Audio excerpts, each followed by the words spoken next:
हरे कृष्ण। तो सब आप उपस्थित वैष्णवगण मुझे आशीर्वाद दें कि जिससे ये श्लोक को मैं थोड़ा समझा पाऊं, और कुछ त्रुटि होती है तो बड़े हृदय के साथ मुझे क्षमा कर दीजिए। हरे कृष्ण। तो ये श्लोक है, अपरेम्यतां स्त्वन्या प्रकृतिं विद्धि मे परां जीवभूतां महाभावो य एदं धार्यते जगत्। तो ये जो भगवत गीता का अध्याय है, 7वां अध्याय, इसको भगवत ज्ञान बताया। भगवत ज्ञान ये उनका अध्याय का नाम है। तो यहाँ इस अध्याय में भगवान बता रहे हैं, बहुत महत्वपूर्ण बात यहाँ पे पहले दो चीजों के बारे में बता रहे हैं कि इस भौतिक जगत में दो पदार्थ है, एक तो है जड़ पदार्थ और दूसरी है चेतन पदार्थ। तो इसका हम देखते हैं इस जगत में कि जीव जो जड़ है वो चल फिर नहीं सकता, और जो चेतन है वो उसमें चेतना होती है, वो कार्य कर सकता है, चल फिर कर सकता है। ये हम देखते हैं, ये हमारा अनुभव है। तो जड़ पदार्थ है जिसमें कोई भावना नहीं होती है, जैसे टेबल है, पत्थर है। हम्म। और ये जो चेतन वस्तु है उसमें क्या भावना होती है, वो चलने फिरने की, कार्य करने की, सोचने की, ये सब उसमें चेतना होती है। इसके अलावा भगवान इस अध्याय में तीन चीजों के बारे में बता रहे हैं। वो तीन चीजें हैं पदार्थ, जीव तथा इन दोनों के नियंत्रण।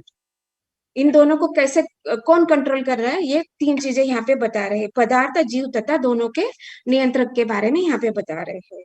और इन तीनों चीजों को समझना मतलब क्या, कि जड़ क्या है, चेतन वस्तु क्या है, और ये दोनों चीजों को कौन नियंत्रण करता है, इसको समझना ही ज्ञान बताया जाता है। तो इस ज्ञान को हम थोड़ा सा समझने का प्रयास करेंगे। और ये दोनों चीजों को नियंत्रण करने वाला कौन है, यहाँ पे बता रहे हैं कि भगवान है। और ये भगवान कौन है, और चेतन वस्तु क्या है, जड़ वस्तु क्या है, और किस प्रकार भगवान नियंत्रण करते हैं, ये हम लोग थोड़ा समझने का यहाँ पे प्रयास कर रहे हैं। तो जैसे हम देखते हैं स्कूलों और कॉलेजों में हम लोगों को साइंस सब्जेक्ट होता है, तो उसमें क्या सिखाया जाता है कि पृथ्वी की निर्मिति कैसे हुई, या अग्नि क्या है, जल क्या है, वो सब हम लोगों को वहाँ पे सिखाया जाता है। अर्थात क्या कि यहाँ पे जो भौतिक पढ़ाई जो हम लोगों की होती है यहाँ पे, तो इसमें जड़ पदार्थ क्या है उसके बारे में हम लोगों को सिखाया जाता है। लेकिन इस जड़ पदार्थ के ऊपर भी एक वस्तु है या चीज है, उसके बारे में कोई जानकारी नहीं रखता है, और उसको क्या बताया जाता है, ये आत्मा के बारे में कोई जानता नहीं है। और उससे भी बढ़कर, आत्मा से भी बढ़कर और एक शक्ति है जिसको परम चेतन कहते हैं।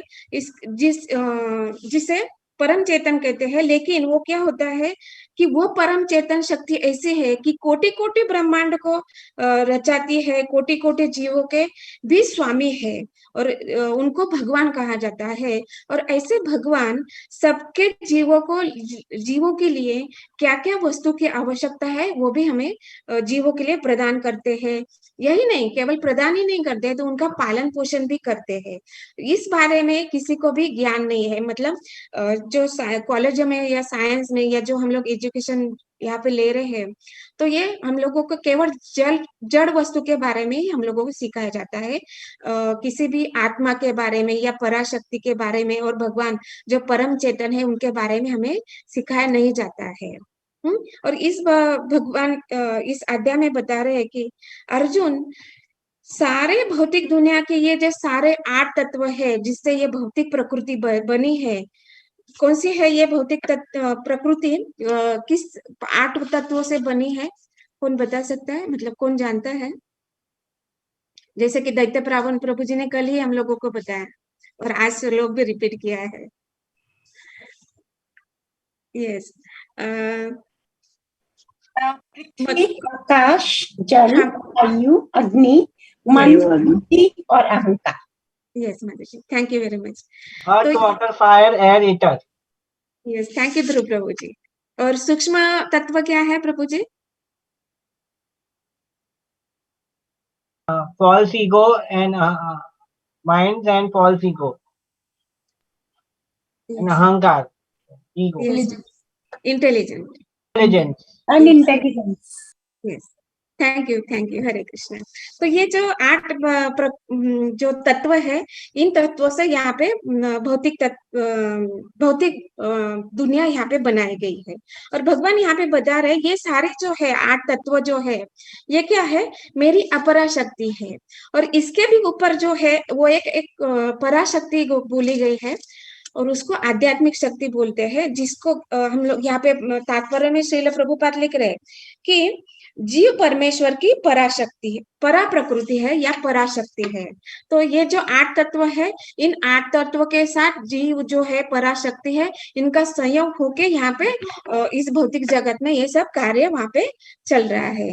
तो भगवान यहाँ पे बोल रहे हैं कि ये जो आध्यात्मिक दुनिया है और ये जो भौतिक दुनिया है, ये मेरे द्वारा ही सृजित है, मैं ही इसका सृष्टि करता हूँ। तो ये इसलिए क्या होता है कि भगवान ही इसके मालिक बन जाते हैं, राइट। और इस हम लोग चौथा श्लोक में देखा है, क्या देखा है कि ये जो भौतिक और आध्यात्मिक जो दुनिया है, तो यहाँ पे बता रहे कि 5 तत्वों से हमारा शरीर बनता है, जिसे सूक्ष्म जो 5 तत्वों से शरीर बना है उसे स्थूल शरीर बोला गया है। और इस स्थूल शरीर के अंदर एक सूक्ष्म शरीर होता है जो मन बुद्धि अहंकार से बनाया जाता है। और इस 8 तत्वों के अंदर ही आत्मा है, जो पराशक्ति भगवान की पराशक्ति है, वो एकदम केंद्रित होती है इस भौतिक जगत में। लेकिन यहाँ पे भगवान बता रहे हैं कि मैं, यहाँ पे इस श्लोक में भगवान बोल रहे हैं कि मैं शब्द का यहाँ पे प्रयोग कर रहे हैं। तो इस मैं शब्द का क्यों प्रयोग कर रहे हैं कि भगवान यहाँ पे प्रोमिनेंटली ये बताना चाह रहे हैं कि मतलब ये जो हम लोग यहाँ पे देख रहे हैं, भौतिक जगत देख रहे हैं, और ये जो आध्यात्मिक जगत है, जिसको हम जान नहीं पा रहे, या कोई भी जैसे कॉलेजों में या पढ़ाया नहीं जा रहा है, ये जो आध्यात्मिक जगत है, अदृश्य जगत बोला भी गया है। तो इस दोनों जगतों का मैं ही वहां पे स्वामी हूँ। तो यहाँ पे भगवान बोल रहे हैं कि जैसे उन्होंने इस भूमि को बनाया है, अग्नि को बनाया है, जल को बनाया है, तो इसी प्रकार उन्होंने बहुत सारे ग्रहों को भी बनाया है, जैसे सूर्य है, चंद्र है, या बाकी जो हम लोग ब्रह्मांड में जो भी ग्रह देख रहे हैं, ये भगवान द्वारा ही सृजित है। इसलिए वो क्या बोल रहे हैं यहाँ पे, भगवान ही मालिक है। और ये कोई ये नहीं बोल रहे, यहाँ पे स्वयं भगवान यहाँ पे बता रहे हैं। जैसे देखते हैं कि हम किसी के व्यक्ति के घर में किसी के व्यक्ति के घर में अगर जाना है, तो पहले हम लोगों को उसका परमिशन लेना है, राइट। तो बिना डोर बजाए, मतलब डोर बेल बजाए सीधे हम घर में नहीं घुस सकते हैं। तो ऐसे हम लोग देखते हैं कि जब तक वो परमिशन नहीं देता, तब तक हम इस दुनिया में नहीं आ सकते, इस घर में प्रवेश नहीं कर सकते हैं। तो जैसे देखते हैं कि घर का भी मालिक होता है, उसी प्रकार यहाँ पे भगवान इस दोनों जगत के मालिक है। और भगवान हमें आश्रय देते हैं कि हमें हमारे कार्य और कार्य के अनुसार और प्रकृति के गुणों के अनुसार हम किस जगत में हमें रहना है, ये हमें भगवान यहाँ पे परमिशन देते हैं। तो हम शास्त्रों में इस बारे में बहुत जोर दिया जाता है कि एक श्लोक आता है जो ईशोपनिषद जो उपनिषद है, उसमें एक श्लोक आता है, ईशावास्टम इदम सर्वम यत् किंचित जगतां जगत तेन तक्तेन भुंजिता मा गृध कस्य सिद्धनम। तो इसका अर्थ बताया जाता है कि इस भौतिक दुनिया का एक मालिक है, उसका नाम है ईश्वर, और तुमको जितना कोटा दिया गया है उतना ही तुमको लेना है, उससे ज्यादा नहीं लेना है, यह समझकर कि इसके मालिक कौन है। तो यहाँ पे इस श्लोक का क्यों यहाँ पे बता रहे हैं कि इससे हमें समझना होगा कि भगवान ही दोनों जगत के मालिक है। और जिस भी दुनिया में हम लोग जा रहे हैं या रह रहे हैं, तो हमारे लिए एक कोटा होता है कि हम लोगों को एक भाग दिया जाता है, उतना ही हमें स्वीकार करना जरूरी है, हम किसी और का भाग स्वीकार नहीं कर सकते हैं। तो इसके लिए हम एक छोटा सा उदाहरण देख सकते हैं कि जैसा एक बड़ा विशाल वृक्ष है, वो क्या करता है, वो बहुत जितना बड़ा है उतनी बड़ी छाया देता है। तो बहुत धूप पड़ती है, अभी तो समर सीजन भी चालू हो रहा है, तो हम अनुभव कर सकते हैं कि हमें धूप में ज्यादा अच्छा नहीं लगता है, तो हमें छाव या जो शैडो है वहां पे जाने का हम सोचते हैं। तो एक व्यक्ति होता है जो पेड़, बहुत बड़ा पेड़ होता है और उसकी बहुत घनी छाया पड़ती है, तो उस पेड़ के जो छाया है वहां पे वो जाकर बैठ जाता है और वो सोचता है कि हाँ हमें अभी बहुत अच्छा लग रहा है कि क्योंकि बाहर बहुत धूप है। लेकिन वो जब वहां पे बैठता है तो कुछ 10-15 मिनट के बाद वहां पे एक कुत्ता आता है। तो वो जैसे वो व्यक्ति उस कुत्ते को देखता है तो वो एक पत्थर उठा लेता है और उसको भगाने के लिए सोचता है। तभी वो पेड़ बोलता है कि देखो, कि अगर तुम यहाँ पे आके आराम कर सकते हो तो ये कुत्ता क्यों नहीं आ सकता, वो क्यों नहीं आराम कर सकता है। जैसे मैं पेड़ की छाया आपको दे रहा हूँ तो ये मेरा भी, उस कुत्ते का भी ये है, राइट है कि वो भी वहां पे आके छाया में बैठे। तो इस प्रकार इस उदाहरण से हम देख सकते हैं कि व्यक्ति का स्वभाव क्या होता है कि हम ही इसका उपयोग ले सकते हैं, कोई और नहीं ले सकता है। मतलब इस जैसे ईसावास्यम वास्यम बोला गया है कि जितना हम लोगों को दिया है तो हम किसी का छीन नहीं सकते। जैसे वो व्यक्ति सोच रहा है कि ये छाया मेरी ही हो सकती है, वो कुत्ता वहां पे आके नहीं बैठ सकता। तो लेकिन यहाँ पे ऐसा नहीं है, शास्त्र हमें सिखाता है कि इस तरह हम देखते हैं कि दुनिया में व्यक्ति जो है वो शांति से नहीं जीता है। उसको क्या, उसके लिए भगवान ने सब कुछ दिया है, लेकिन वो क्या करता है, दूसरों को चीजें छीनने का प्रयास करता रहता है। ये हम लोगों का मतलब यहाँ पे भौतिक दुनिया का स्वभाव यहाँ पे भगवान बता रहे हैं। जैसे भागवत में अनेक उदाहरण देखते हैं। जैसे दुर्योधन ने क्या किया कि जो पांडवों का जो जमीन था वो छीनने का प्रयास किया। भगवान रामचंद्र की पत्नी, धर्म पत्नी सीता है, उसको छीनने का रावण ने बहुत प्रयास किया। तो यहाँ पे देखते हैं कि अलग अलग उदाहरण यहाँ पे देखते हैं कि हम जो जीव है ये इसका स्वभाव कैसे होता है। तो क्या होता है कि ये जो हमारी गलत आदत होती है, जीव की जो गलत आदत है, उससे क्या होता है कि वो पर जीवों को क्लेश देना चाहता है।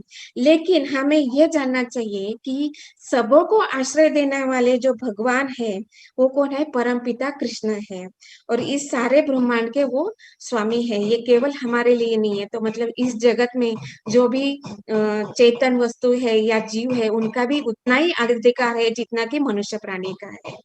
और ये जो दुनिया है, ये जो ब्रह्मांड है, ये एक ही ब्रह्मांड नहीं है। तो यहाँ पे बता रहे हैं कि कोटि कोटि ब्रह्मांड है। तो हम लोग कैसे समझे इस कोटि कोटि ब्रह्मांड को।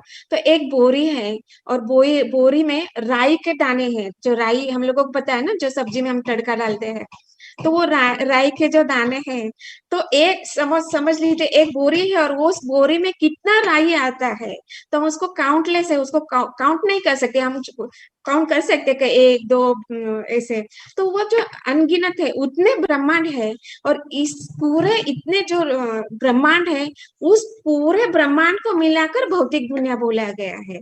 तो केवल ये जो ब्रह्मांड है हम लोग देख रहे हैं, उतना ही भौतिक दुनिया नहीं है। भौतिक दुनिया इतनी बड़ी कि इसको हम लोग समझ नहीं सकते हैं। तो ये हम देखते हैं कि भगवान ये इस ब्रह्मांड के अंतर्गत रहकर और उनकी जो पराशक्ति है और अपराशक्ति है, दोनों शक्ति का सहयोग होकर इस भौतिक जगत को और आध्यात्मिक जगत को भगवान चलाते हैं। तो यहाँ पे भगवान यहाँ बता रहे हैं कि ये जो भौतिक शक्ति और आध्यात्मिक शक्ति है, दोनों अलग अलग है। किस प्रकार अलग है हम देखते हैं कि ये जो भौतिक जगत है यहाँ पे मृत्यु होती है या बुढ़ापा आता है, जन्म होता है और व्याधि भी हम लोग आ सकती है। लेकिन आध्यात्मिक जगत में ये सब नहीं होता है। ना तो वहां पे बुढ़ापा है, ना व्याधि है, ना कोई किसी प्रकार का मृत्यु होता है। क्यों होता है इस भौतिक जगत में, ये क्यों होता है ये सब, कोई जानता है, कोई बता सकता है?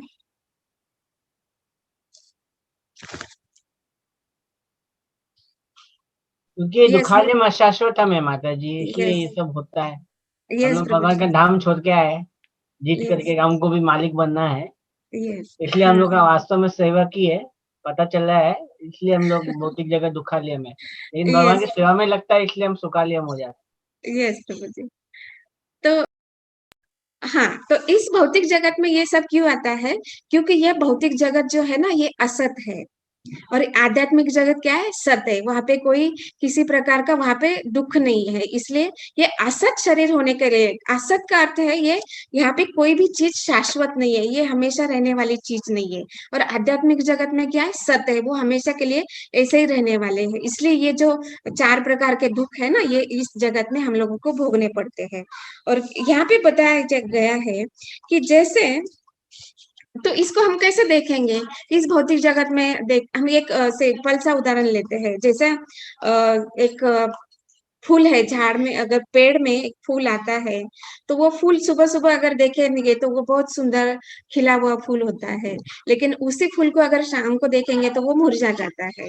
तो इसी प्रकार ये जो जन्म होता है, मृत्यु होता है, ये चक्र हमेशा इस भौतिक जगत में चलते रहते हैं। ऐसे ही जब बच्चे का जन्म होता है, जब वो छोटा होता है तो बहुत सुंदर लगता है, लेकिन जैसे जैसे उसकी उम्र बढ़ती जाती है, तो उसका उम्र बढ़ता है, तो उसका शरीर बदलता जाता है, और उसमें धीरे धीरे व्याधि आने लगती है या बुढ़ापा आने लगती है, और कुछ समय के बाद वो उसका मृत्यु हो जाता है, इस प्रकार वो मिट जाता है। लेकिन क्या होता है, ये भौतिक जगत में ऐसा कोई भी नहीं होता है, कोई चीज ऐसी होती नहीं है, वो हमेशा शाश्वत रहने वाली है। तो यहाँ पे भगवान बताते हैं, ये जो जीव जो भगवान की पराशक्ति है, ये इस जगत में आती है, क्यों आती है? क्योंकि ये जो जीव है ना, जो पराशक्ति है ना, ये उसकी जो इच्छा होती है, कुछ इच्छा होती है जीव की, तो वो इच्छा को आकार देने के लिए या कुछ उस इच्छा को पूर्ति करने के लिए इस जगत में आता है। तो यहाँ पे किस प्रकार आते हैं, तो भगवान यहाँ पे बता रहे हैं कि भगवान, ये जो जीव है, भगवान अपनी इच्छा के अनुसार, जैसे बोलते हैं ना कि भगवान इच्छा के अनुसार ये जो जीव है, माया देवी के गर्भ में डालती है शिव जी के द्वारा, और ये फिर शिव जी के द्वारा गर्भ में आने के बाद माया देवी हमें इस जीवन में हम लोगों को आश्रय प्रदान करती है। और जो ये जो माया देवी है, इसके हाथ में त्रिशूल होता है, राइट? तो ये जो हम लोगों के ये जो 4 दुख है, जन्म, मृत्यु, जरा, व्याधि, और इसके साथ जो माया देवी के साथ त्रिशूल के 3 नोक होते हैं, उनको बोला गया है, ये जो 3 नोक है, उनको संबोधित किया जाता है आध्यात्मिक, आदि दैविक और आदि भौतिक। ये 3 प्रकार के क्लेश वो हमें देती है। क्यों ऐसा होता है? क्योंकि हम ये जो जीव है ना, ये भगवान से बहिर्मुख होकर इस जीवन में अपनी इच्छा को आकार देने के लिए, इच्छा पूर्ति के लिए इस जगत में आते हैं। तो इन चारों के साथ ये 3 भी हम लोगों को कष्ट यहाँ पे देते हैं। और यहाँ पे क्या होता है, इस दुनिया में इसके अलावा 3 गुण भी है। जो 3 गुण है, कौन बता सकता है ये 3 गुणों के बारे में? यस, राधिका माता जी। हाँ माता जी इंग्लिश में बोलते हैं, हाँ, goodness, passion and ignorance. Yes. तो यहाँ पे ये 3 गुण है, रजोगुण, तमोगुण तथा सतोगुण। तो इनको कौन प्रदान करता है? तो ये हम लोगों को दुर्गा देवी यहाँ पे जीव को ये सारे प्रदान करती है। क्यों करती है?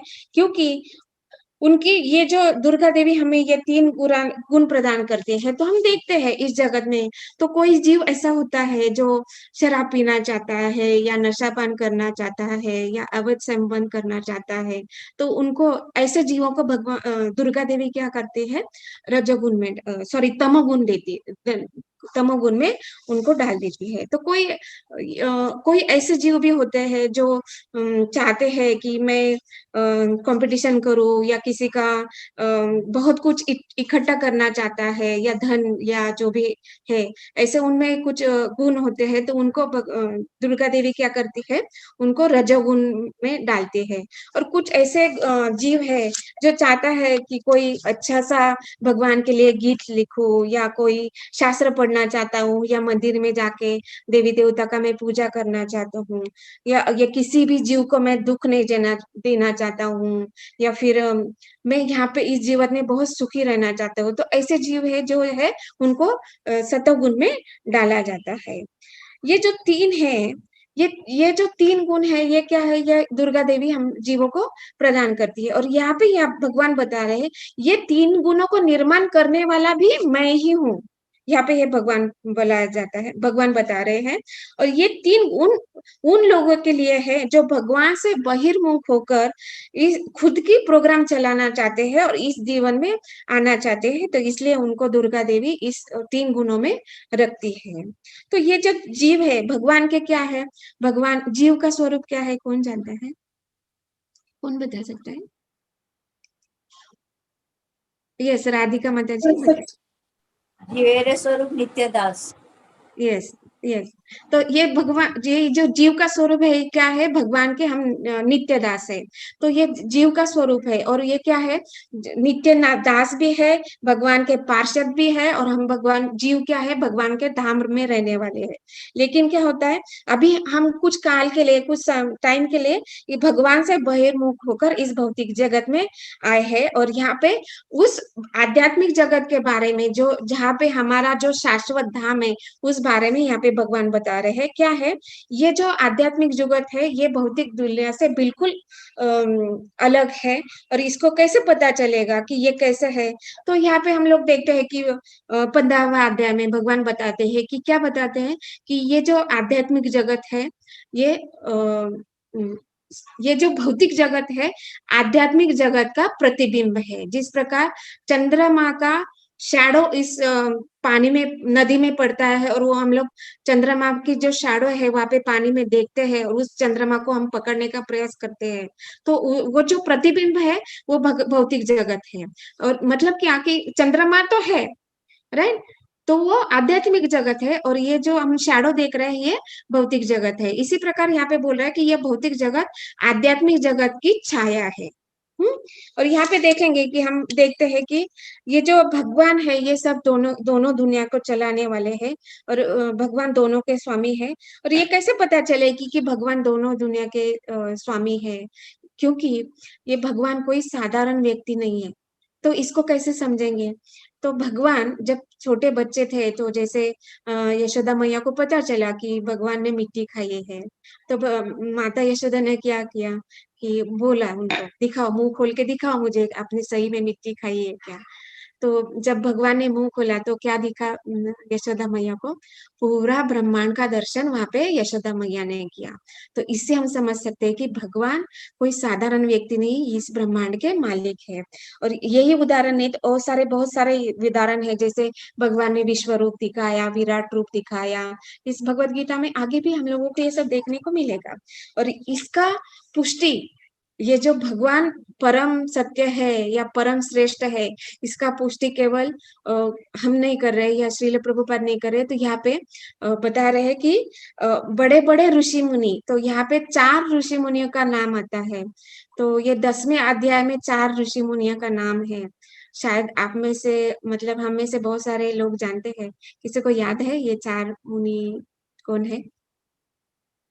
10 देवेल, चैप्टर। तीत, नारद। यस, यस माता जी, वेरी गुड, सिद्धार्जुना माता जी। हाँ, तो ये है असित, देवल, व्यास और नारद मुनि। ये 4 मुनि जो है, ये यहाँ पे प्रोमिनेंटली यहाँ पे बोल रहे कि हाँ, भगवान ही परम श्रेष्ठ है।